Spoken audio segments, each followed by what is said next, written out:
Next slide, please. Thank you. For anyone who just joined, welcome to the Public Landscaper Workgroup meeting on small off-road engines. I'm again Navashni Mitchell. I go by Ash, an air pollution specialist at the California Air Resources Board, or CARB. I'm joined today by several of my colleagues: Manisha Singh, Chief of the Quality Management Branch; Christopher Dilbeck, Manager of the Testing and Certification Section, who is my supervisor; Matthew Holmes, Catherine Garrison, Michelle Dunlop, and Jordan Odom, who are in the Testing and Certification section; and Joshua Simmons from the Mobile Source Control Division. We will start with a recap from the last meeting, have presentations by CARB, hear landscaper experiences with zero-emission equipment, hear about power management systems from TOA, hear about incentives, and finally, have time for questions and answers. Please feel free to put questions in the Q&A. We will answer questions from the Q&A and call on those with raised hands after the presentations.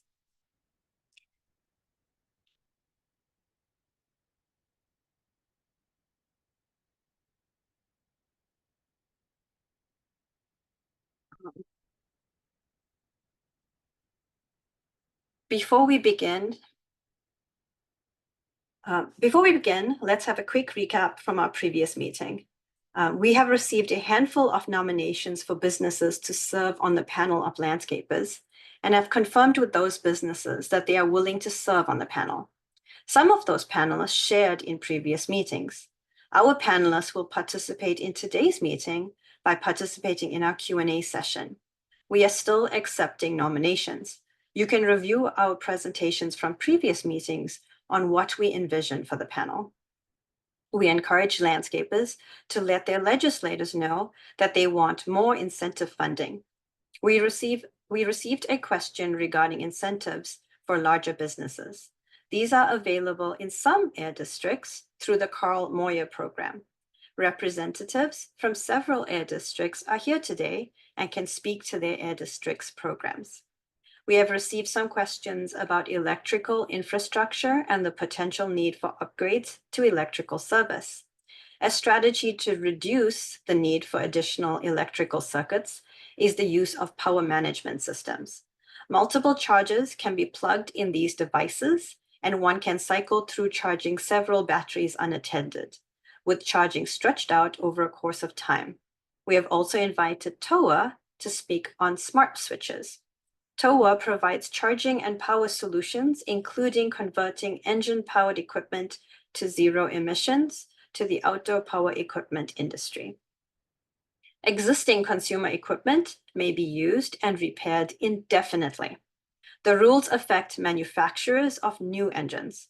Engines that are manufactured for sale, sold, or offered for sale in California, or that are introduced, delivered, or imported into California for introduction into commerce must be labeled and certified to the applicable emission standards and requirements for the model year of the engine. We received a request to increase the meeting time to 90 minutes and have accommodated that request. And as a reminder, this work group meets 4 times a year.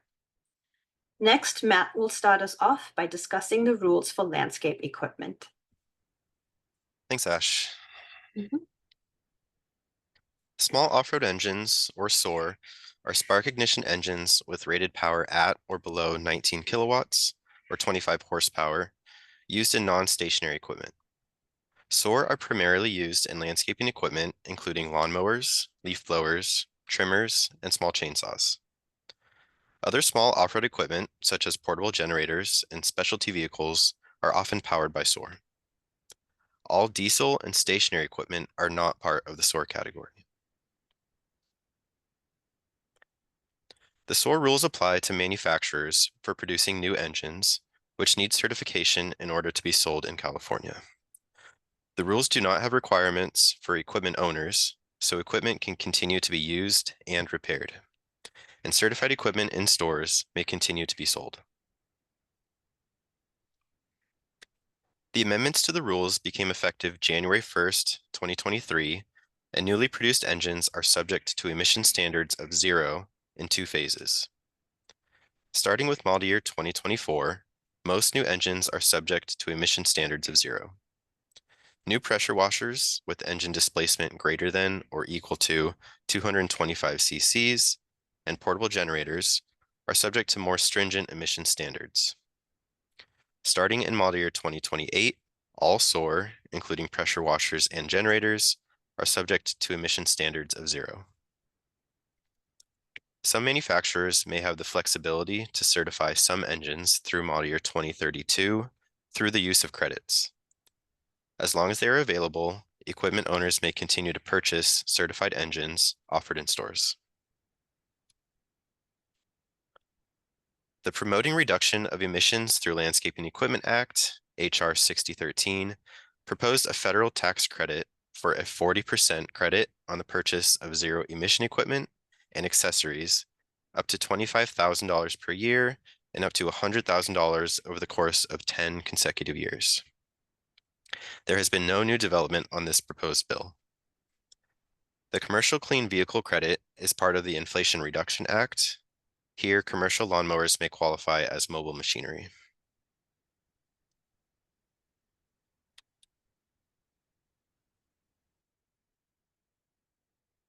Sorry, here we go. We'll now have interpretation instructions if anybody joined late. So let me manage this.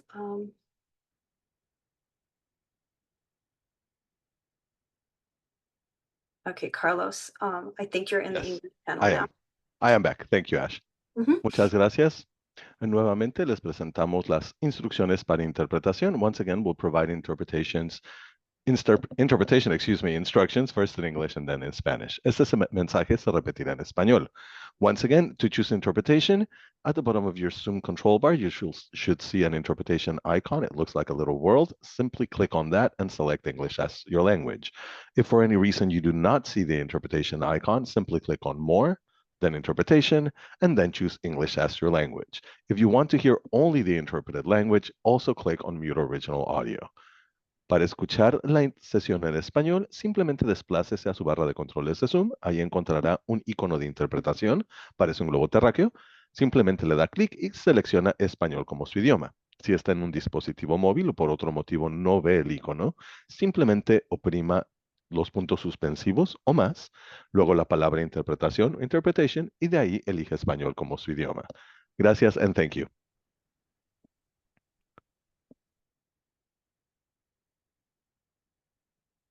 And I'm just going to add you back, Carlos.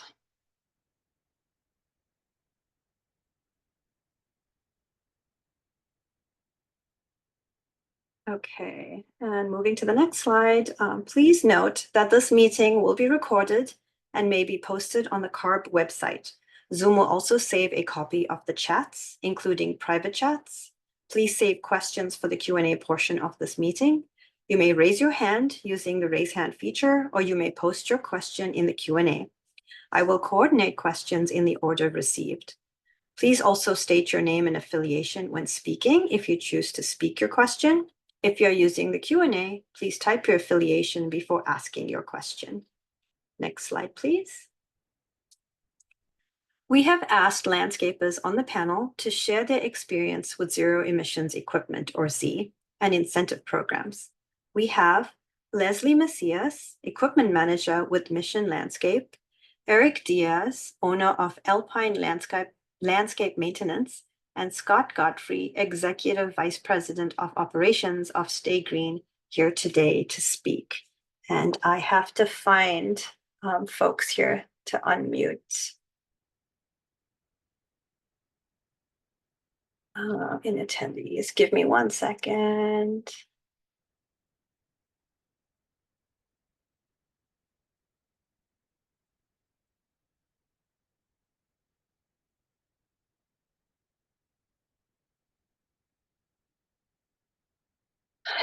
Sorry, I just have to find one at a time. Okay, here's Leslie. I'm gonna unmute you, Leslie. So go ahead and unmute your mic, and I'm gonna find Eric next. Eric, I've just unmuted you, so go ahead and unmute your mic, and let me find Scott.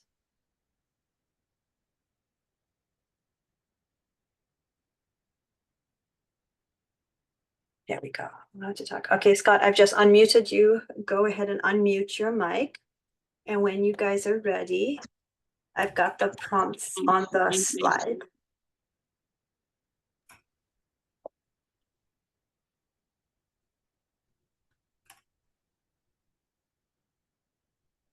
Scott, I heard you briefly, but it stopped. Yeah, good afternoon or good evening. Yeah, Scott Godfrey here with Stay Green Landscape out of Southern California. So yeah, I'm happy to kick it off. If just kind of starting with some of the benefits that we've seen, and I think that there's some of the basic ones that we can all agree upon: the sustainability, the overall impact to the environment. So kind of the generalized ones, but some of the ones that I just want to talk about is more towards our landscaper audience, right? And so I think some of the big things that we're definitely seeing is the ability for our teams to be more productive earlier, getting out onto sites, and ability to actually fire up equipment because of the reduction of noise earlier on properties. And so that's one huge thing that we've been able to see is the more productive nature of our work. A lot of savings really when we start coming to equipment equipment maintenance. There's not a ton that has to be done there. So our mechanics are able to focus on our larger equipment and our trucks and our fleet while keeping our small equipment in good running order. Some of the other big things that just really a lot of people don't talk about is just the overall fatigue and safety improvements for our team. You can imagine wearing like a big PV 770 blower that's just rattling and it's noisy all day, and then a nice, light, clean blower. There's a big difference just on the overall wear and tear and safety of the employee. So a lot of positives there. Another kind of just a cool one, where we're working with Cress and have the ability to start tracking in the utilization of our equipment capital. So a lot of just positive things that we're seeing. Definitely some of the challenges, again, that I know a lot of people out there are facing is just the crew mindset and the crew buy-in, the feel of gas, that's what we've always used, the training, how to not always be on the throttle, and the mindset of, well, this runs out of battery really quick. Well, you got to be productive. It has a total runtime. And so if you're not on and off the trigger, it's actually a lot more productive. So that is one of the big things. The other thing that I think a lot of us are dealing with is just the charging systems. And again, we've partnered with Cress in trying to work through that. And so one of the big things that I would really recommend is working with your vendor partner, understanding what your needs are and what your team, the capacity, the type of work that you're doing, and really structuring around that. We have done a couple. We're in our second phase of big orders and learning along the way with our vendor partners, our local dealers, along with the manufacturer, of what does that look like. And I will say that our first order was kind of like really big, what we're trying to get. And then we figured out where it's supposed to go. And then we figured out the equipment that we were supposed to trade in on it. This round, we're starting with what do we need, then finding the stuff we're starting with the home, then finding the equipment to trade in for that. I think the third round, what my mindset would be is, what do we have to turn in? And then what do we have to turn in, and then buy from there. So starting at different spots, I think will ease your journey and making sure that you're eligible for as many rebates as possible. So that's definitely a big one. Just kind of, I know talking along, but the charging strategy, again, we have the cyber tanks that are actually able to charge on the truck and charge batteries as we go. So it's a mobile charging solution. That's not necessarily for every crew because we want to maximize that. It's a big investment. So our more heavy production crews, 5-6 people, even when we're teaming 2 trucks together, while we've got smaller on-truck charging charging options for more of our route type crews. And then we have, additional batteries for crews that are not doing a lot of runtime or smaller 1 or 2 man crews. Gotcha. Sorry, I'll go ahead and get off from there. I just want to have some time for Eric and Leslie. So Eric, you look like you're already unmuted, and Leslie, I've clicked the unmute button, so it should let you unmute. Sorry, I was just trying to keep background noise down. Oh, gotcha. So Leslie or Eric, if you guys want to chime in on your landscape experiences. Yeah, I can go ahead and go next. My name is Eric Diaz with Alpine Line Landscape, and also formerly with University of Southern California for almost 15 years, where our crew there for the last 2 years I was there was entirely powered with battery equipment. That was a 15-year, close to 15-year journey of making that switch from gas-powered equipment. A lot of the benefits have already been mentioned beforehand. I'd also say taking into consideration the actual operators and the fact that they're not breathing in those emissions every single day that they work is a huge benefit, which we don't have too much information on. But what we do know is that SOAR engines are extremely pollutant and terrible for the operators that use them on a daily basis. So that's definitely a huge benefit in terms of the battery equipment. In terms of challenges, I would say for me, the biggest one that I've encountered is in terms of repairs. A lot of shops still are not that, they don't have the parts, number one, or they have to be ordered, and there's always, a lead time on that. And just in general, in terms of, how to repair things, there's still some challenges there. A lot of mechanics still don't understand exactly how to work with the equipment, even though it's, a lot simpler compared to the SOAR engines. But I found that I have to continually go to the same two shops to get my equipment repaired, because the other ones that I've tried to kind of go to, I mean, honestly, some of them won't even, they just say, yeah, we don't kind of mess with that equipment. So that's definitely a big one. It's not like a quick 1 or 2 day turnaround. Sometimes it can be weeks. I've even had stuff in there for over a month, just waiting on stuff to come in, replacement parts. In terms of charging strategy, I usually have gone with just getting more batteries through the incentive programs. A lot of the previous iterations of the programs, you would get free batteries with trading some of that old gas equipment in.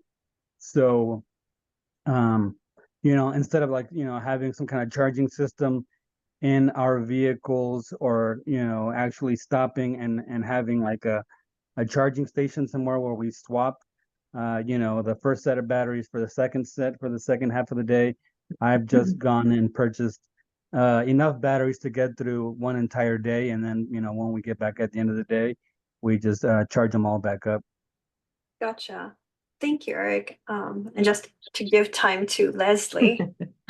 The gentleman covered everything pretty well, actually, all the benefits, obviously. As mentioned, the benefit to the operator not having to deal with the gas and oil alone, that helps, it cuts back, it saves a lot of time, excuse me. So that's definitely a benefit. I will share one of the challenges with the incentive program that we've come across. With the ability to still use our gas powered stuff, we're not running out and buying a whole bunch at once right now. So to utilize the incentive when a machine goes down and we need to replace it, we haven't had a good flow with that yet. It's very challenging to get the approval on it, so you have to wait. It delays the purchase, causing more downtime. But I think that will get better, obviously, down the road. Except that those guys pretty much nailed it. Less maintenance. As far as repair, the companies do not share their diagnostic tools with us yet, so there is an increased cost there for the battery repairs, having to take it to a shop. If it's not warranty, obviously, then we front that. Some availability on batteries was an issue, but obviously we're coming along now where it's not too much of an issue. Yeah, I'm sorry. They took it all. Don't be sorry. That's great. Thank you. That was wonderful. Thank you. Thank you, Leslie, Eric, and Scott. I appreciated it. I guess we'll go on to the next slide then.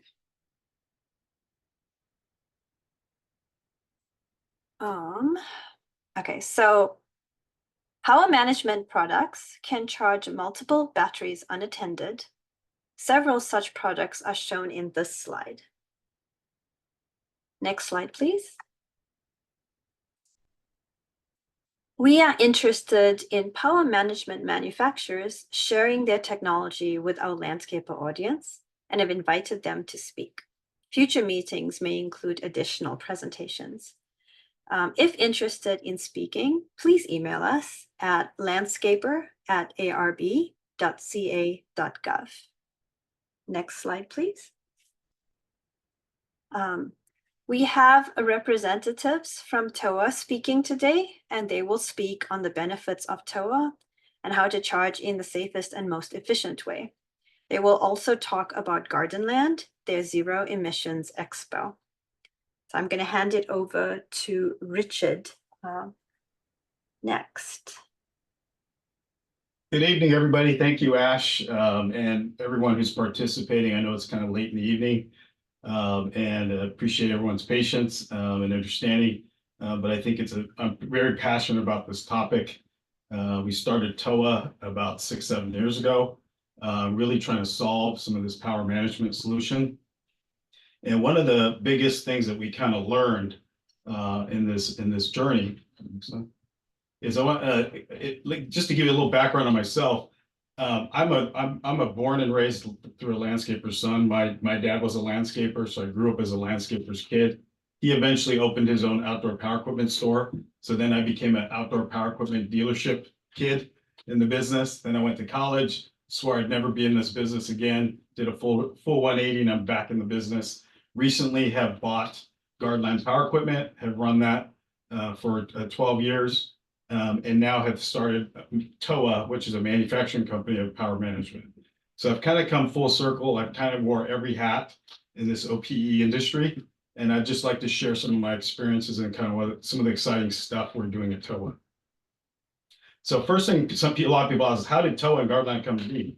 It all started in 1960 with Ray Matsumoto, who was a pioneer in the OPE industry. I took over in about 2014. At that time, we were about 55% DIY and 45% in the commercial market.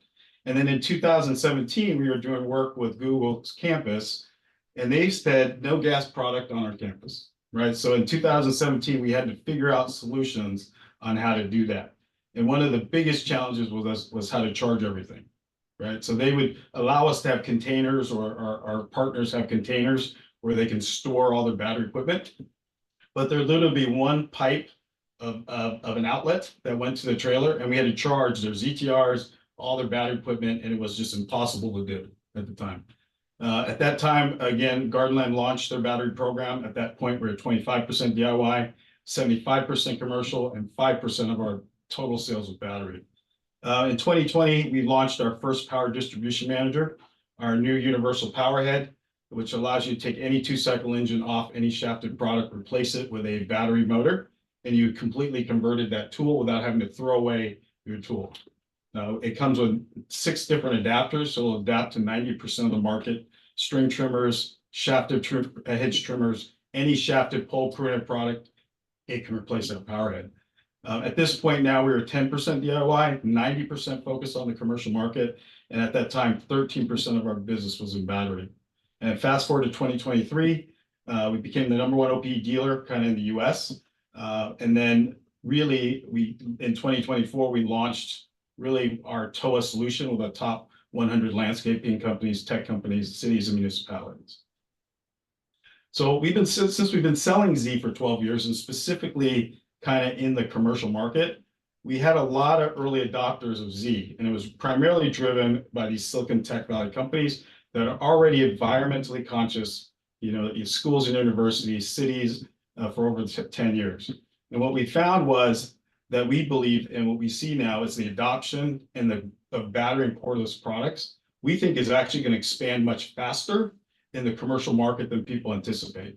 And the primary reason for that is when the executives of these larger companies start realizing the ROI factor and the health benefit factors of converting to battery, it's really a no-brainer decision, right? When you start looking at the actual return on investment that you get when converting battery tools. So we think that as more factors like that get involved in, as executives see that ROI factor, we will see a much quicker transition in this commercial space for battery. But there's some things that need to happen, right? We already know that a lot of the battery products now have gas-like performance, and the durability and the sufficient run times are now up to par. Now the big thing is lack of charging infrastructure. The accessibility and portability of power is really one of the biggest challenges in getting the adoption. So we see the problem in three major buckets. The first one is converting, right? There's a very high cost to convert from gas products to battery products, and there's a significant upfront cost, right, when you convert to battery. The second part is charging. Charging at scale typically requires a lot of infrastructure upgrades that require you to upgrade not only your on-site facility, but also your trailers, also where you're taking your equipment, where your job site, right? And then the last piece is how do you power stuff out of your job site, and how do you typically run and charge things and have portability of power? So we see that many challenges happening on the landscaper side. One is adopting this technology requires a high level of excess capital. We see that battery equivalent products are costing anywhere from 3 to 5% more than the gas products. Landscapers are now forced to make a brand platform decision, which is a very difficult thing for a landscape company, right? In the old days, gas was very brand agnostic, right? And you could pick the best blower that you liked, you could pick the best hedge trim for the job, the best tool for the job. But today with the battery platform, it really requires a platform decision. And that's a significant decision. And a lot of these companies just don't know which brand is going to be the one that has the winning solution, right? Again, someone mentioned earlier, it requires new workflow and operational training. We feel that a lot of the smaller landscape companies are the ones that are really going to be impacted by this high cost of transition and high cost of capital to need in order to convert. And we will likely see a consolidation of these smaller landscape companies, as well as dealerships like ourselves, as more and more of this capital is required for this transition. And continually to be a problem is the charging infrastructure challenges. So as I mentioned, 5 years ago, we launched our first power management device. And what's significantly different about our power management device, it's universal, right? Like anyone can plug in their brand product. We work with everyone's charging systems. We complement a lot of the solutions that are currently out there today. The difference with our PDM system is it's an active scanning system. So in any case, we are always checking each outlet, the available headroom in your circuit, right? Which is very different from a lot of systems that are out there. This system will allow you to work with any branch charger. And as soon as there's enough headroom in the circuit, our charger will start switching on and actively turning on all the other outlets. Right. And then our last piece is our expandable power solutions that give you a modular system that you can, it's very small footprint. It starts at 3,000 watts, and you can add more power sections as you need it. So you can scale this up to where your business needs. This portable system starts at 3,000 watts, and it can expand up to 18,000 watts. So let's take a typical scenario that you see, right? In this particular case, we got a ZTR, we got a battery bank of chargers, we got a backpack battery, we got several chargers, right? And in this case, you can see the requirements are going to need 4 dedicated circuits to make that happen, right? With our TOA system, and again, we're typically looking at anywhere from a $2,000 to $3,000 cost to have an electrician come in and add an additional circuit. With the TOA PDM system, you basically can use that 120 amp circuit and you can charge all those devices. The ratio reduction of circuits is probably 5 to 1, meaning that you'd have to buy 5 circuits in order to do all the work that you can do it all with one 20 amp circuit by using our PDM management device. The key here is because we are actively scanning, right? Let's say your chargers you're using are all 5 amps each, right? So that means on a 15 amp circuit, the max you can charge is 2 at a time, right? So you got 1 circuit dedicated to 2. As you keep adding chargers, you're going to have to add more circuits. In our case, when a battery gets to 80%, a lot of chargers will drop down to 2 amps or 1 amp, right? Or very low amperage. And that last 20% of charging is the longest time it takes to charge a battery. Our system will realize that, say, hey, you got enough headroom in the circuit now, and it'll start opening up all the other circuits. No other system in the market today does that, where you're actively managing. So we will work with everybody's system, whether you have a cyber tank, whether you have individual 20 amp chargers, if you have a 6-bank charger, we will make your whole tool and charging infrastructure a lot more efficient, right? At the end of the day, you still have to charge those things, right? When you come back to the end of the day, let's say you charge up a cyber tank, you take it out the field, when you bring it back to your job site, you still got to charge those things up, right? And even if you have a trailer and you have a whole full trailer of batteries, when you come back, you got to charge all that stuff. Our tool will help you be more efficient by doing that, by reducing the amount of circuits you'll need. And we do it in an active scanning way, so it always maximizes the headroom in your circuit, and it does it extremely more efficiently than these traditional just sequential switches that take a very long time and are really more used for just overnight long-term charging. The last piece is our mobile power system, or what we call our BPS system. This again is modular, so you can use this now on your trailer. It takes a very small footprint, and you can start with 3,000 watts. And if you needed to, what's beautiful about this, it's portable. So let's say if you go offsite and you need a site where you need power, you can literally just roll this thing off and take it to a site where you can't do that with bigger stationary systems. Now, what this does is it completes basically the whole solution for your trailer, that you can take your BPS system, you can have our PDM system that now manages all the charging that happens in there without blowing any circuits. And then you have our portable BPS systems that allow you to grow. So you can start at 3,000 watts. If you need more power, add 2,500 more watts. If you need more power than that, you can add another 2,400 watts. And the same thing happens with our PDM smart charger. You can start with a 4-channel. If you need more outlets, you can simply add more on, right? And what this has done is created a very modular, customizable, and scalable solution that's very cost effective for our landscapers. Our charging device is $600, $650, and our portable power systems are about $1 a watt. So think of a 5,000 watt system will cost you just under $4,000 or just under $5,000. All right, and that would also include a power management device on top of that. Just to give you some examples of some landscapers that are using our system today.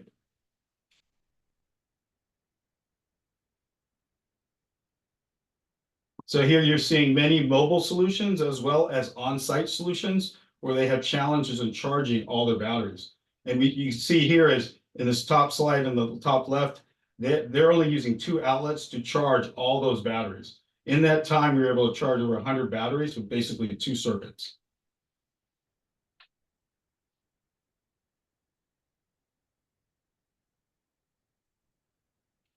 And we just want to show you the variety that we work with every brand charger. So it gives you that flexibility. We have some customers that have steel batteries that they're using with one crew, and they're using Ego batteries with another crew, or they may be using Crest batteries for another place, or steel batteries for another one. In this particular example, our PDM is charging all those batteries with just that one 4-stat, 120 amp circuit is charging all those steel batteries that you just saw. And then to the right, they're charging all those Ego batteries. Right? And that's all doing that with 120 amp circuit. So again, the scalability of our solution is that you can add as you need. So it really gives you a low barrier of entry to invest, and it works with everybody's brand. So then you can add as more devices as you need it. And that's what we think is the beauty of TOA. TOA in Japanese means universal. And our whole concept and goal is to create a solution that can scale for our customers and our landscapers so they can add as they need it. Right. So really our decision and as being Gardaland is we've been trying to educate the population or the general public about all these great benefits of our products and the benefits of battery. So we launched our Z Expo. We just had our 3rd year event. This year we had over 600 attendees with over 20 vendors that will all be there educating and teaching everybody about all the benefits and the great things that the Z emission products can bring. We will be hosting it again in April in 2025, and we welcome everyone to attend.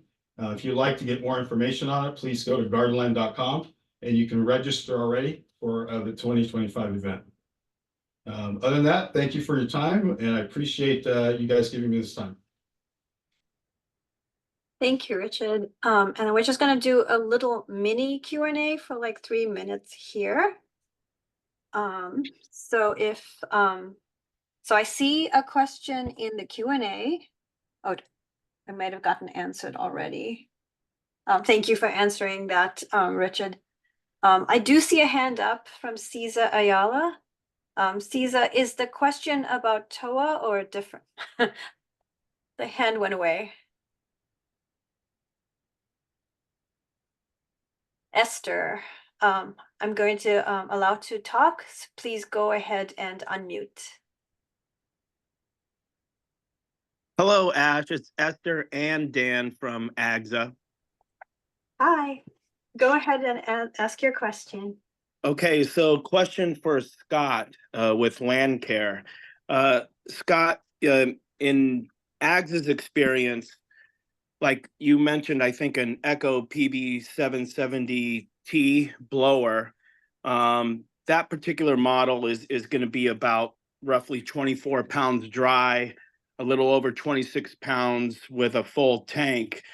We find that a lot of the feedback, and this is nationally, that some of the backpack style blowers, the electric ones, they the top ones with the bigger battery capacities, they are close to 30 pounds or exceed 30 pounds.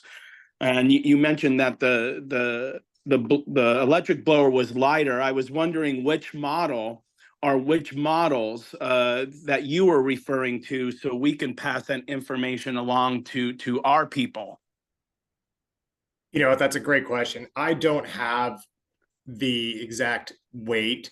I just know that that is a big blower that's rattling and it feels heavy all day. So I can't speak for this precise poundage. So apologies if I misquoted, but I was talking more about the overall vibration, the noise and disruption and fatigue on the operator. So apologies if I misspoke there. Oh, duly noted. Yeah, definitely. We received the feedback night and day on that between gas and electric. So thank you for the clarification. Okay, and sorry, just a clarification. This is for TOA specific questions, this little Q&A session right here, and then we'll have more Q&A in the Q&A section at the end. Sorry, Ash, we misunderstood. No worries. Thank you. Uh-huh. So are there any TOA specific questions? Not seeing any raised hands. Let me look at the Q&A. And Frank, we'll take your question in the Q&A section, in the upcoming Q&A section. So it looks like there's no more questions specific to TOA. So we'll move right along to the next section. Thank you, Richard. Thank you. Okay, and like we just heard from Richard, who also hosts the Gardenland Zero Emissions Equipment Expo. That is one event to attend. Gardenland will be held in April 2025, but the date I don't believe has been released yet. If you know of more zero emissions equipment events, please share them with us, either through the chat, sharing by speaking, or you can email suggestions to us at landscaper@arb.ca.gov. Next slide, please. Okay, so now I wanted to share, do this short poll that will show the audience composition of this meeting. So let me launch that poll.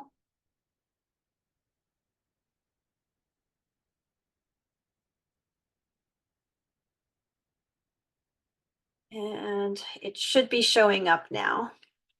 Please go ahead and answer that poll, and I'll show everybody the results once it's finished.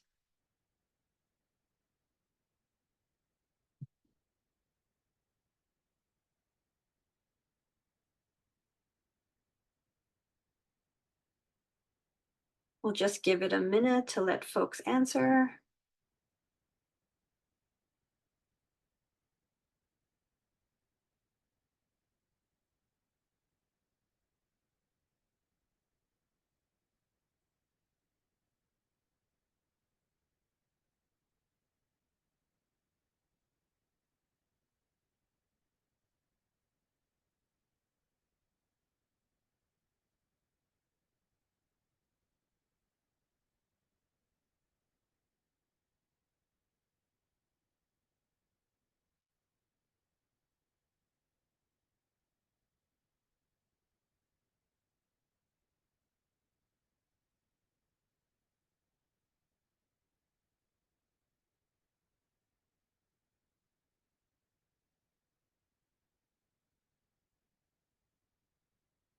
I'm just going to give it a little bit more, and I'm going to end the poll in maybe 10 more seconds.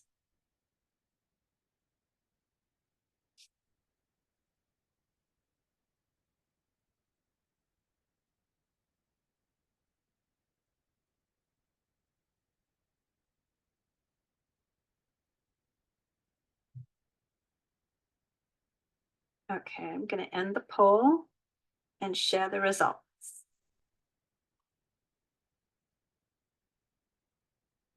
So that is who our audience is, the breakdown. So I'm going to stop sharing soon. Okay, so I'm going to stop sharing now. Oh.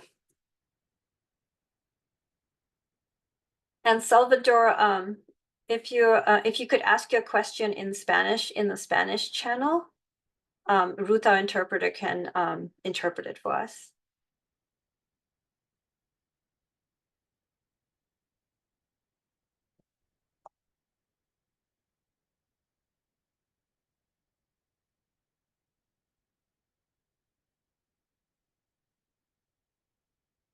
And let me find you, Salvador.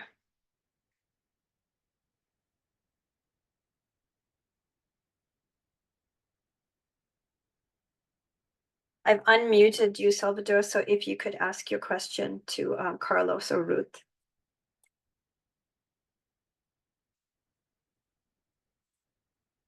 Okay, I'm going to move on to the next slide.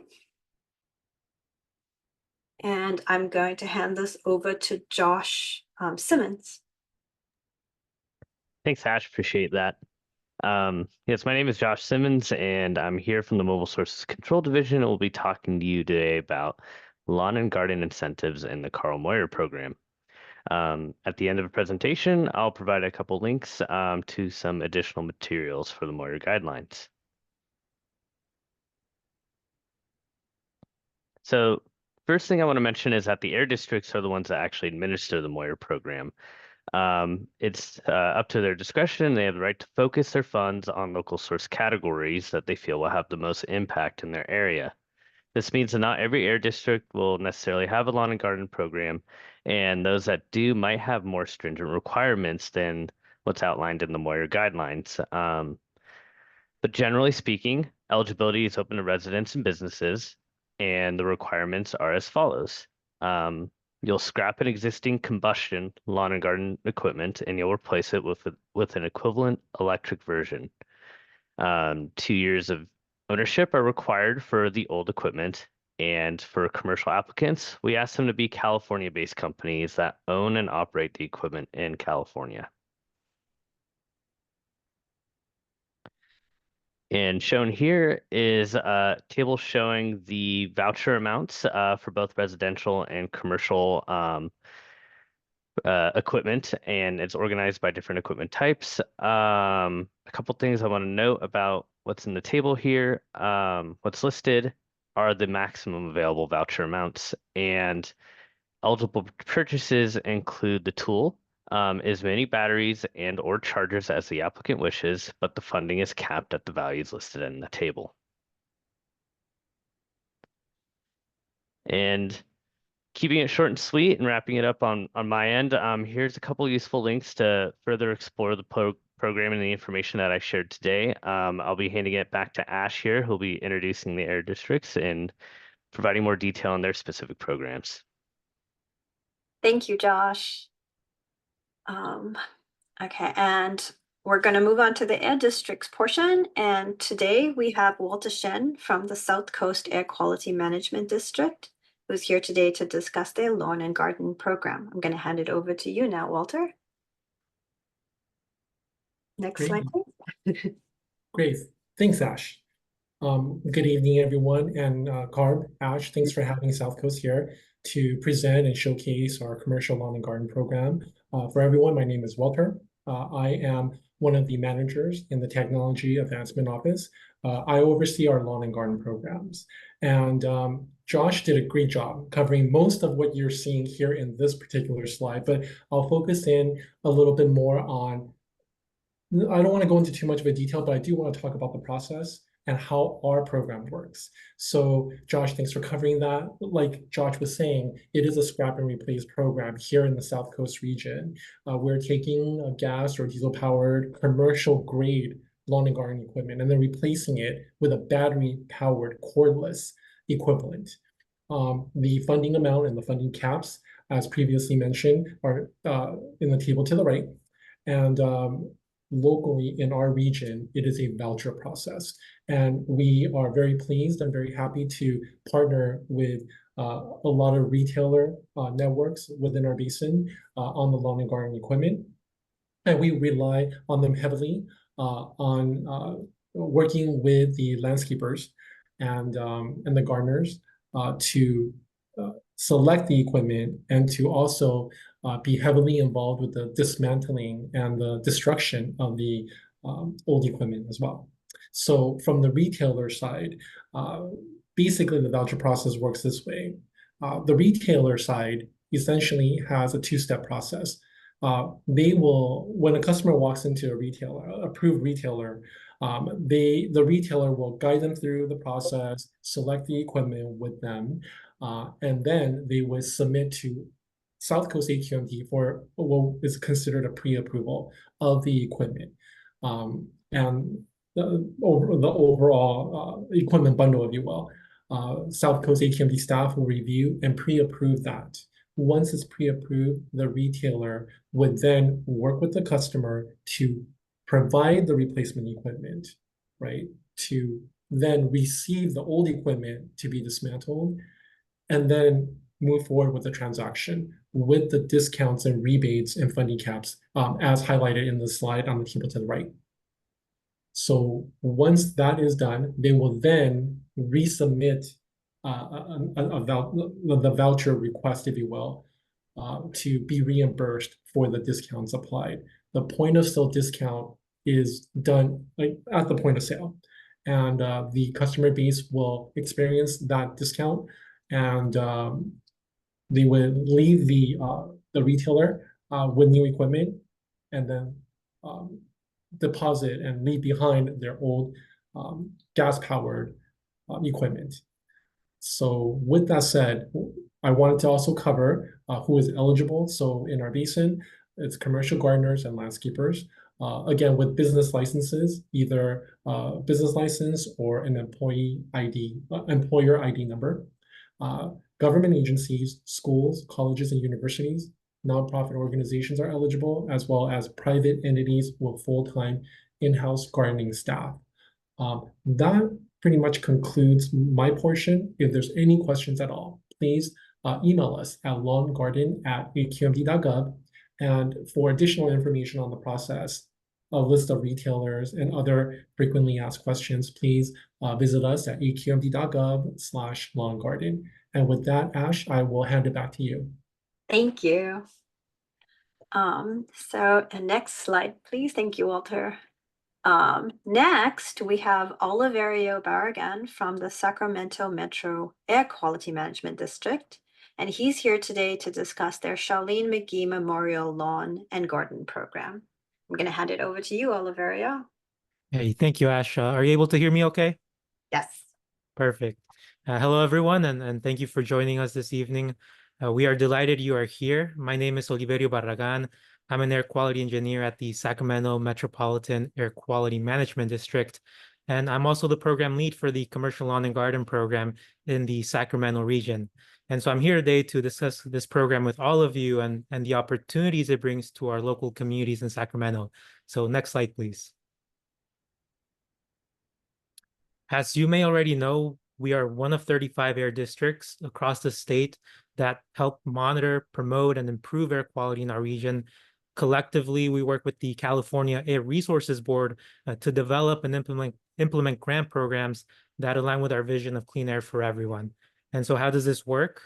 Every year, our air district receives state funds for clean air quality projects.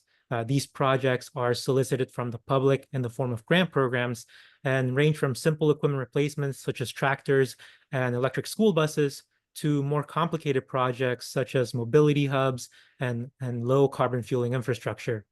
And so these photos shown on your screen are from real projects that we funded. As you can see, we've been fortunate to work with a wide range of products. Our programs have come a long way thanks to all the hard work and time invested by our staff, but especially the communities in Sacramento that are willing to take on innovative projects and bring them to life. And so we are very proud of the innovation taking place in our region, and we hope to keep this going with one of our newer programs, and one of the reasons we are here today, the Commercial Lawn and Garden Program. Next slide, please. So yeah, I'm going to be moving on to the program itself and provide some details. So next slide, please. So our Commercial Lawn and Garden Program provides funding opportunities for commercial landscapers, public agencies, and nonprofits to replace their old gas or diesel-powered equipment with zero-emission battery electric equipment. Qualified applicants in the Sacramento region can purchase discounted equipment from an authorized dealer through a voucher process. And so the voucher process is quite simple. When you apply online, our agency receives and reviews the application on a first-come, first-served basis and awards vouchers to eligible applicants. Applicants then trade in their old equipment and redeem these vouchers through an authorized dealer, also known as a participating merchant. The merchant then takes possession of the old equipment for destruction and sells the new equipment at a discounted price. And we've been fortunate to partner with 11 merchants across the Sacramento region to help us implement this program. A list of these participating merchants, along with their inventory, is available on our website. And I will say that between all of these merchants, we cover almost every major equipment brand and model. So I'm sure you will find something that works for you. We launched the program back in April with $1.6 million allocated to the program, which is substantially more than what other air districts are doing. To date, we have about $250,000 left in funding. So as you can see, it's been a very popular program in the region. And so if you are operating in Sacramento and are interested in applying, please apply soon because funding will run out in the coming months. On your screen, there's also a table showing the maximum funding amounts per equipment category. This is the same table that Josh Simmons showed earlier. And so these funding amounts can go towards purchasing extra batteries and charging cables along with the unit itself. Some things to keep in mind for our program: there is a 15% cost share element that is waived for public agencies and small businesses. Additionally, the total funding is capped at $50,000 per applicant per funding cycle. And finally, residential equipment is currently ineligible for funding. However, we are developing a residential program for next year. Next slide, please. Here are a couple of program requirements that I will briefly go over since it's kind of the same. In general, commercial landscapers, local government agencies, and nonprofits are highly encouraged to apply. Applicants must reside or primarily operate in Sacramento County. If you are operating in a different jurisdiction, we will refer you to your local air district to check for funding opportunities there. Applicants must also own operational lawn and garden equipment for at least 2 years, and they must own and operate the new zero-emission equipment for a minimum of 36 months. It is important to note that the replacement equipment must be like for like, meaning that the new piece of equipment must perform the same function as the existing equipment. All of this information is available on our website if you ever need to reference it. And if you haven't noticed already, this aligns with how many other air districts are implementing their lawn and garden programs. So don't be surprised if you hear a lot of the same information when applying to other air districts. Next slide, please. The application itself is very streamlined and easy to fill out. We use an online application format, so everything is submitted electronically and sent to us directly. This includes a filled out application, photos of the existing equipment, and a copy of the applicant's business license or Form W-9. We launched the program back in April of this year, and it's been a great success. Within the first week of launch, we allocated over $300,000 to lawn and garden projects. And as of the end of August, we have issued over 450 vouchers and retired almost 400 pieces of polluting equipment from our communities. Landscaping businesses make up almost 70% of the total equipment requested, but we've also had several nonprofits and public agencies requesting a piece of the pie. Because there is a $50,000 funding limit per applicant, it is not surprising that most applicants are prioritizing the larger pieces of equipment first and waiting for next year to replace some of the smaller equipment in their fleet. However, as you can see on the graph, we are receiving more and more applications for handheld equipment. And so this tells me that the program is rapidly gaining traction and businesses want to try out electric equipment. Needless to say, this is just the beginning. Our team will continue to work diligently to retire these pieces of equipment. With that said, we are already looking to develop a residential component for the program, which can come as early as next spring. Finally, if you want more information or feel ready to apply, please use the link below, which will take you to our official Lawn and Garden webpage. Next slide, please. And if you have any questions, you can always email us at lawn@airquality.org. That's all I have for you today. Thank you for joining us, and I'm excited to see some new applications coming our way, hopefully. I'll be here if you have any questions. Otherwise, have a good evening, everyone. Thank you, Oliverio. That was great. Moving to the next slide. The next air district we have Stephanie Hitchman from the San Joaquin Valley Air Pollution Control District, and she's here today to discuss their zero emission landscaping equipment voucher program. I'll hand it to you, Stephanie. Thank you, Ash. Next slide, please. So our program is called the Zero Emission Landscaping Equipment Voucher Program. Commonly, we refer this program as the ZELE program. We have been operating a commercial landscaping program for many years now, so we have lots of experience. Currently with our Moyer program, we have funded about $3.6 million in vouchers for this program. We have about $2 million left in funding for now. Eligible entities for our program include business entities, such as landscapers that are providing landscaping services to residential neighborhoods, business locations, or other areas in their communities. Or if businesses or nonprofit organizations that provide commercial scale maintenance in-house. These can be something like a hospital or a business location that has a number of buildings that they're providing their own landscaping services to. Public agencies are also eligible for our program, such as cities, special districts, municipalities, school districts, colleges, all of these that would provide their own type of landscape maintenance to their own properties. General requirements for the entities is that they must be located and conduct 100% of their landscaping maintenance within the jurisdictional boundaries of the San Joaquin Valley Air Basin. Our air basin runs from Kern County all the way up to San Joaquin County. However, we only cover the eastern portion of Kern County. The equipment must currently be gas powered or diesel powered commercial landscaping equipment that is being used on a daily basis. And they have to have owned and operated their equipment for the past 2 years. Next slide, please. So the funding levels for our program, again, are the same as what you've been seeing. The main difference is that we also operate some additional funding. So if there is a public school or public school district that's in one of our selected AB6 community of Shafter, South Central Fresno, Arvin, Lamont, or Stockton, along with the voucher amounts above, and they will also receive funding for the additional purchase of 2 batteries and 1 charger, and those will be covered at the cost of the 2 batteries and charger at 100%, as I said, in addition to the voucher amounts listed above.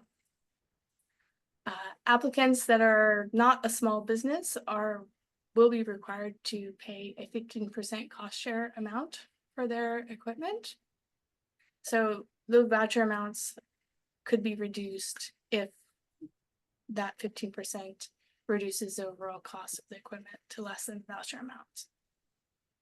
And applicants, in addition to the equipment listed on the table, they can purchase additional batteries and chargers to be used with those pieces of equipment. Their overall voucher amount, of course, won't be increased. They'll just can get the max voucher amount. So if their purchase of a string trimmer and a battery and a charger is less than $700, they would get what they paid for those items.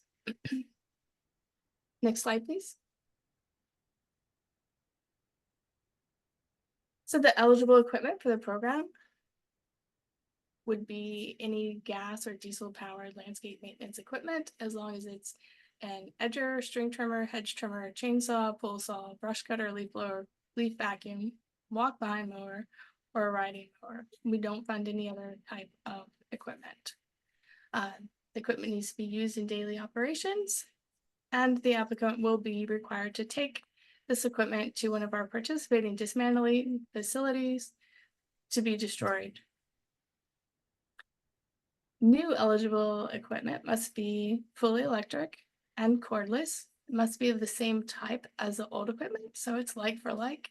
If you're going to turn in a string trimmer, you must purchase a string trimmer. The equipment must be new, not previously owned or refurbished. And it must be purchased with a power head, meaning that attachments by themselves are not eligible. So you would have to make sure that you're purchasing a power head along with the attachment to be eligible. Next slide, please. So our program is a voucher program, meaning that you must apply prior to any purchasing or destruction of any old equipment and be approved and issued a voucher before moving forward. In order to be approved for a voucher, you must submit the following: an application form along with either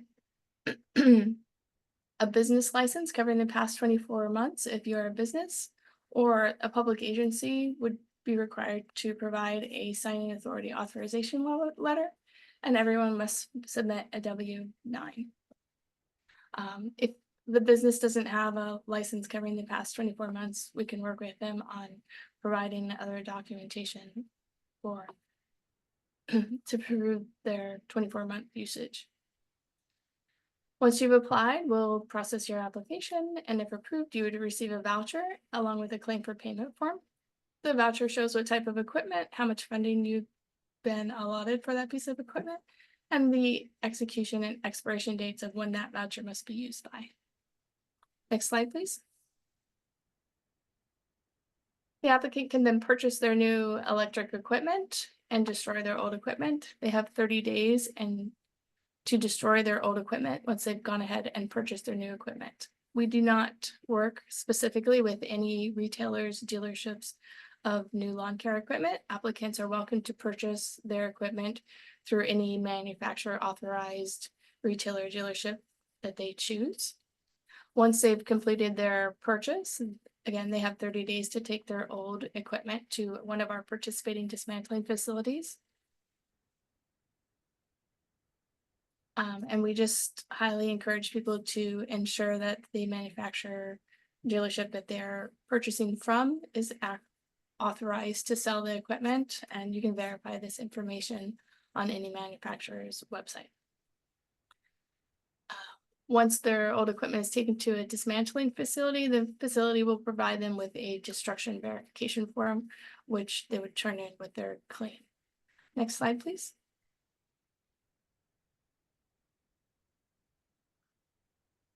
So the claim for payment process for reimbursement, once the purchase has been completed, you would submit your claim for payment packet within 30 days of purchase of your new equipment. The packet includes a claim for payment form, which needs to be signed, and a voucher form, which also needs to be signed. The destruction verification form from the participating dismantling facility would need to be provided. And last but not least, the sales invoice or receipt for the new equipment and any batteries and chargers that were purchased that you would like to add towards your purchase. Once we received your claim for payment packet, we will process and then issue your reimbursement payment for the equipment. And the final step in the process is to own and operate that new equipment for 36 months from the date of purchase. Next slide, please. So if you have any questions about our program or are interested in applying, you can call us, you can fax applications to us, you can email us at our email address, or you can find our applications on our website. We also have a portal which you can get access through that website and apply directly through our portal. Thank you, Stephanie. Moving right along to the next slide. We have this slide to help you find your air district. So please navigate here. The website will be posted in the chat. In this website, you will find all the air districts listed, and you can also find which air district your city belongs to. So within that website, there's a little link that's it's an air district finder where you can type in your zip code, your county, or your city, and it will tell you which air district your city belongs to. Next, we'll hear from Jordan. So next slide, please.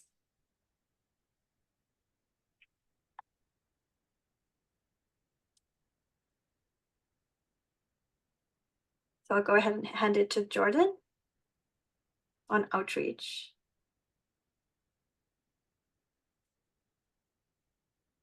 I will give an update on CARB's staff outreach to landscapers to encourage them to participate in this work group and attend meetings such as this one. We have previously covered the many outreach activities we worked on. We have contacted more than 189 cities and counties in California to request business contact information for landscaper, gardening, tree trimmers, and lawn maintenance businesses who hold business licenses in those cities and counties. We also obtained a list of C27 licensed landscape contractors from the Contractor State License Board. We networked at several landscape expos and sought out dealers to pass their information on to the small businesses. The culmination of all this was a list of 27,000 addresses to send invites to landscapers and to participate in our landscape work group. We will continue contacting businesses licensed in cities and counties in California. We would also like to solicit your input on how to reach more landscaping businesses to invite them to participate in our landscape work group. Next slide.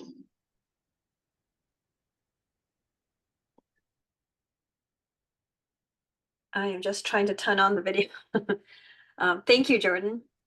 So at this slide, we would like to request your input on future workgroup topics. Please share them with us either through the chat, sharing by speaking, or you can email suggestions to us at landscaper@arb.ca.gov. As a reminder, we are also still seeking power management manufacturers to present. If you are interested, please email us at landscaper@arb.ca.gov. Next slide, please. We have listed a few contacts for the programs we discussed here. If you have questions for us and you don't get a chance to ask them today, please email us at soar@arb.ca.gov or landscaper@arb.ca.gov. Next slide, please. The next workgroup meeting will be held on October 23rd, 2024. And now we'll take questions. So I'm going to look. I don't see any hands raised. And I'm going to look at the open questions. I see most of them have been answered. We have one from J. Frank Gurcio. I am sorry if I butchered your name. I'm going to ask your question. Have the speakers' teams seen labor time benefits from not having to spend time getting fuel, dragging fuel to work sites, and the time actually refueling equipment? Is that a question for the landscapers, Frank? And let me find you so I can let you speak. Here we go. I've just unmuted you. Frank, go ahead and unmute. Yeah, I was just curious from the speakers we had tonight, what benefit they saw from that. You know, there's a lot of corollaries of things you don't have to do once you go electric. You do have to charge, and you have to be aware of your electricity and battery, situation, but you also don't have to maintain them the same way or have oils or have fuel. And that's a big expense, and a big expense in terms of labor making it happen. I was curious if they valued that, or if they saw that as an impact, or I'm just throwing things up in the air. Leslie, Eric, or oh gosh, Scott, do you guys have any thoughts you'd like to share on that question? I'll go Yeah, ahead. I just say, Go go ahead. ahead. I was just gonna say, this is Eric again. Yeah, that's a great question. We've never really tracked the time saved in terms of purchasing and and running a gas out to crews. I would say, I mean, obviously, in terms of the actual savings on the purchasing of gas, I know at one point at USC we were saving somewhere between $15,000 to $20,000 a year on not having to purchase that gas. But in terms of the time buying it, that's actually a really good question. Yeah, and I would somewhat echo that. Our sample size isn't big enough, our timeline isn't big enough to really track that. And from the actual labor savings from fueling, there is a time associated with going back, the charging, switching out batteries. So what's the break point there? That I don't have an answer for you. It's a good question. But I will say that when you start running the math on the average gallon of gas, run time of gallon of gas versus charging time, the battery itself, not your power bill, but your actual battery itself pays itself back. And I think roughly with the math we've run is like 75 to 100 hours of runtime. And it's kind of a break even. Then you're paying for the power, which is going to be much cheaper than a gallon of gas. Now, that doesn't take into consideration the infrastructure upgrades and everything else. So there's a lot. That's a pretty complicated question. And yeah, if anybody has a great answer, I'd love to hear it. Thank you. So Craig, I see your question, but I see some hands in there, and I think they had the hands up first. So I'm going to go there first. It's actually also Craig. So let me go to, why don't I just allow you to talk, Craig? And go ahead and unmute and ask your question. I'm with Toro SiteWorks. We manufacture landscape construction equipment, compact utility loaders, if you're familiar with that. That equipment is 25 horsepower or less. It's not really a stand-on or sit-in mower. Are there programs here that end users could take advantage of to buy that equipment? Hi, Ash. I can take this question on behalf of the Moyer program. Hi, Craig.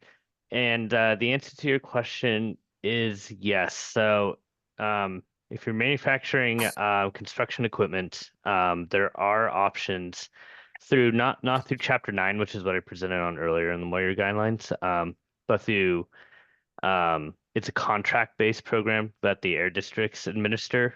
End users can take advantage of incentive funding to purchase construction equipment. The current chapter in the guidelines does have a limit of 25 horsepower. If you're interested in following, we have a board item coming up in October where that limit is proposed to be changed. So at that time, it'll be a simpler process for funding equipment that's under 25 horsepower through our current guidelines, or what will be the current guidelines at that time. Hopefully that answers your question. Yeah, you said there currently is a 25 horsepower limit? Does that mean it has to be over 25 horsepower? It has to be over 25 currently. But again, okay. we have a proposed change on that. That's hopefully we'll receive board approval October 24th. Okay, and is that like an open meeting that we should try to attend, or is it a closed meeting? How, if we have input that we could share with you, is there a process for that? Yeah, so we have we're currently in our 45-day comment period, accepting comments on the guidelines right now. If you have any feedback there, and if you're interested in attending, it is an open meeting. Okay, thank you. Mm-hmm. Thank you, Josh, and thank you, Craig. And I believe Salvador had a question or a comment earlier, and I just want to give him a chance to ask to share. So Salvador, I believe you're unmuted. If you ask your question, Carlos or Ruth will translate for you. Or your comment. I believe you wanted to share.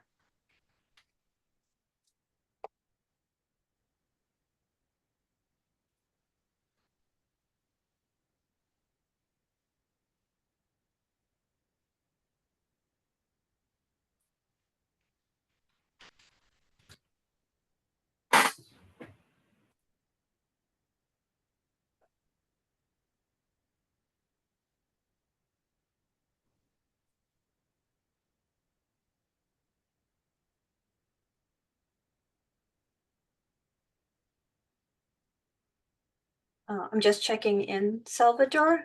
Did you still want to share?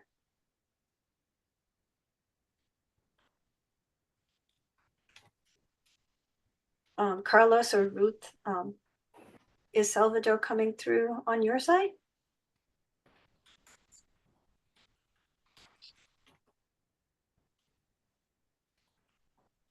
Okay, so Salvador, your mic is still unmuted. I'm gonna click the ask to unmute button here.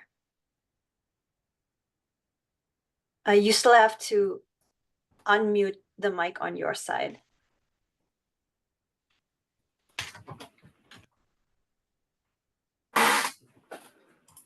Okay, we'll come back to you, Salvador. Let me go to the next question in the meantime. And I seen Richard's hand up. So go ahead and ask your question, Richard. Yeah, I think I was just going to comment on what Frank brought up earlier. And what we typically see as the ROI for gas versus battery is typically in the 14th month. So when you actually measure the cost of electricity and the cost of gas, we're typically seeing the ROI turn around the 14th month of usage. Okay, thank you. I'm actually going to go to the questions now in the Q&A. Let me see. And we've got, you might have already just answered this one, Richard. I've got Frank's question here. Have the speaker team seen? We already answered this one, so it's going to go to the next one. Then we've got another question from Craig. We manufacture equipment for landscape construction. The current equivalent gas and diesel equipment is 25 horsepower or less. Can landscape contractors use these programs for this equipment?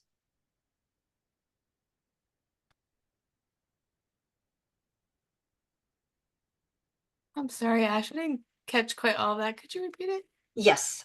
So this is from Craig Ferris. We manufacture equipment for landscape construction.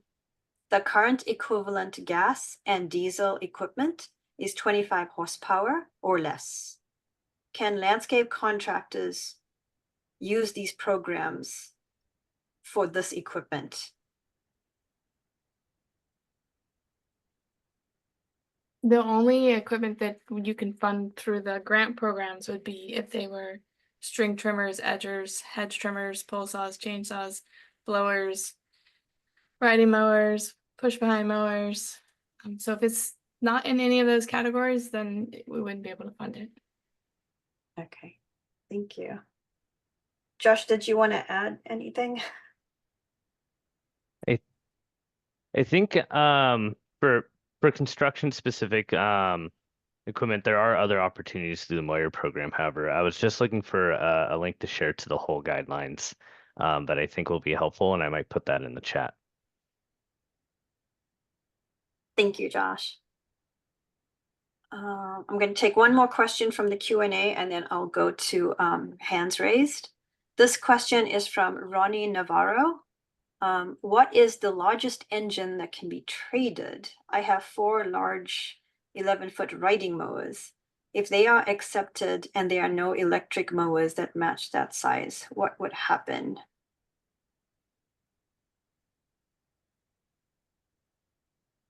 Hey, Ash. For riding mowers, the only requirements for the program is that it be gas or diesel, a riding mower, and the new one be a riding mower. We don't look at size for size. It's only a riding mower for a riding mower. So it's only type. So as long as you're getting an electric riding mower, whichever one you choose, regardless of what your old mower size was, you can still apply and get the funding for the new electric as long as it's an old riding mower for a new electric riding mower. Okay, I am going to go to the hands raised, and I see a question from Craig. So I'm going to unmute you, and then you have to unmute on your end.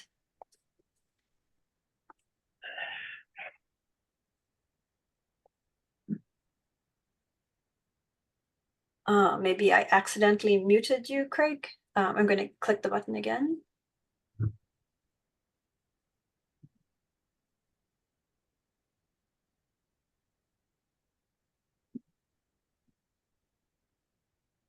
I'm going to try one more time.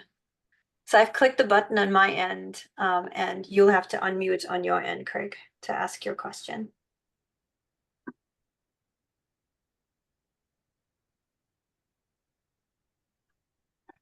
I'll give you a minute, and then I'm going to move on to the next question here.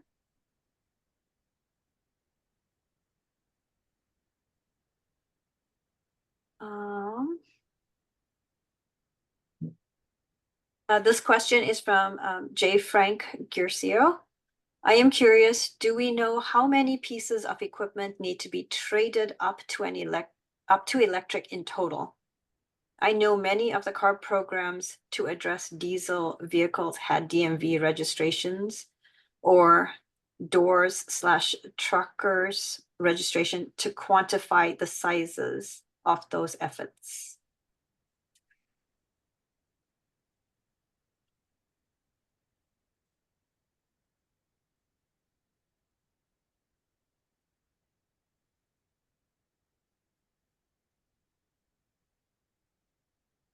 Ash, I apologize. Can you read that question one more time? Of course.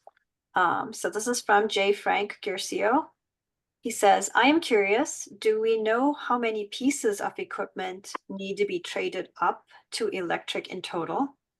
I know many of the CARB programs to address diesel vehicles had DMV registrations or doors/trucks registrations to quantify the sizes of those efforts.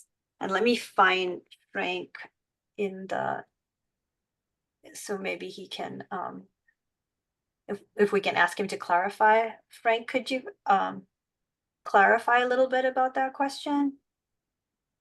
Yeah, I don't know if I'm unmuted or not, but you're unmuted.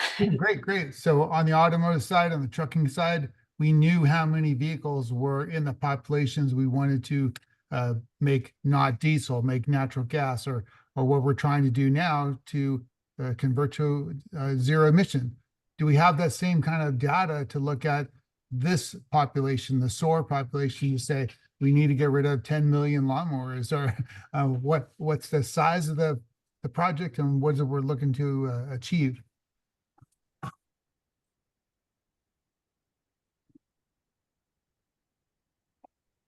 Hi, I'm Catherine Garrison here.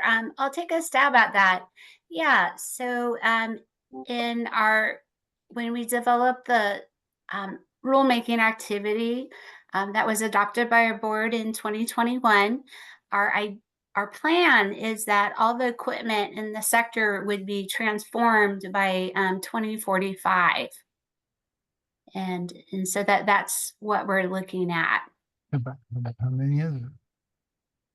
Yeah. So we're definitely looking at that happening. And we're grateful that there's the incentive programs through the Carl Moyer program to help with that high upfront cost. Because once landscapers are using the equipment, they'll notice some of the benefits, for the environment, for their own worker health, and also the reduced noise. And then also the cost savings, since the fueling and the maintenance will be savings. And I think, as you pointed out, also the labor savings, not running to get gas. Yeah, I'm a big in favor of this 100%. I know that the incentives are going to kick start the ball rolling downhill.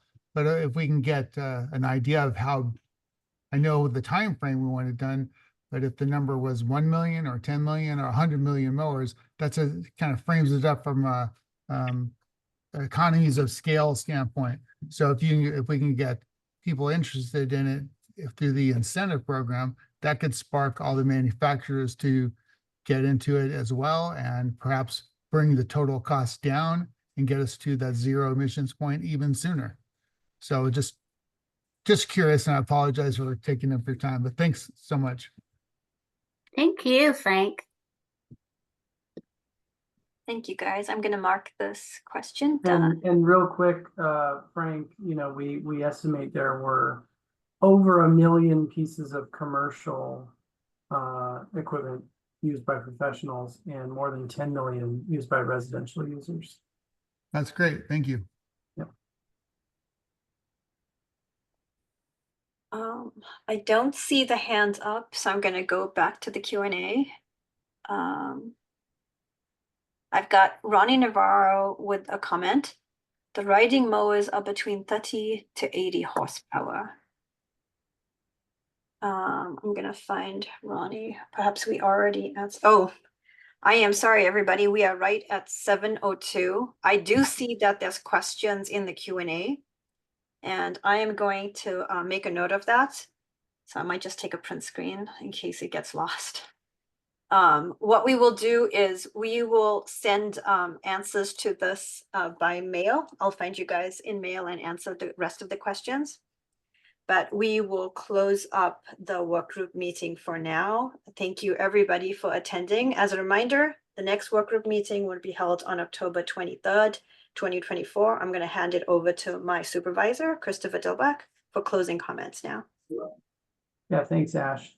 And thank you to all of our panelists and guest speakers for today. Thank you to all of our attendees for making time to attend the meeting. We really appreciate your engagement on this. And would love to hear from you, any feedback you have on the meeting.